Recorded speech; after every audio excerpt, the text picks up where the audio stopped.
Today, once again, we are going to talk about the pour over, but this time we're not going to talk about how to make a pour over, rather problems people tend to face when doing a pour over. Problems like, well, let's define the problems. Okay, I'm drinking a pour over with lots of cream and lots of sugar. Okay, so the first problem we are facing is called the high and dry problem, where the grounds start to stick to the sides of the filter and thus don't take part in the brewing process, and your bed sort of becomes a bit of a valley. The second problem that most people face is the bypass problem, where when you're pouring it in a circular motion, your water sort of creates a channel on the edges of your coffee bed and sort of flows down and doesn't go through the coffee bed, and again your coffee is under extracted. And the third problem that people face is called channeling, where when you're pouring water, the water starts to forms a channel through your coffee bed. And what that means is that some of the coffee is over extracted and the rest of it is not at all extracted. Now there are basically three main ways of solving these problems. The first method is to pour in stages. What you do is that you start pouring it in a circular motion, pour some of your water, then stop, let it all pass through your bed, then fill it up again. Now if you don't like to do that, and if you like to pour all your water in one go, then I can obviously help with that.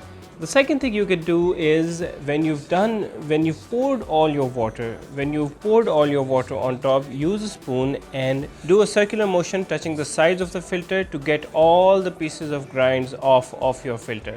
Do that in a circular motion, in a clockwise motion, and then in an anti-clockwise motion. What that will do is it will stir the water a little bit, sort of create a vortex, and push all the grinds down in the middle. Another thing that you can do is when half of the water has poured down from your filter, then you can pick up the filter and sort of move it around and swirl all the mixture, the slurry, so to speak. You can move it in a clockwise motion, an anti-clockwise motion. This is also called the spin. It was made famous by Scott Rao. I'll leave a link to his channel in the description below. And what this does is, again, it takes off all the grinds attached to the walls and sort of helps in creating a uniform extraction.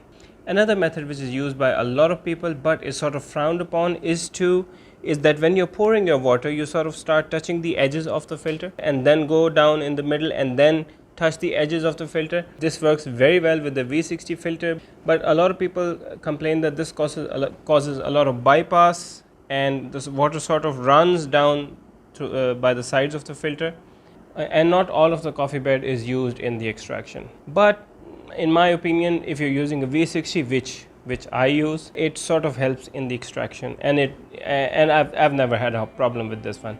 So these are some of the methods that you can use in getting an even extraction. Flatbed represents that all of the coffee grinds took part in the extraction process, and that is key when it comes to a pour over. So I hope you enjoyed this video. Let me know your thoughts in the comments below. Do you suggest any other method that helps you get a flatbed? Let me know down below. For now, thank you very much for watching, and I do hope you have a great day.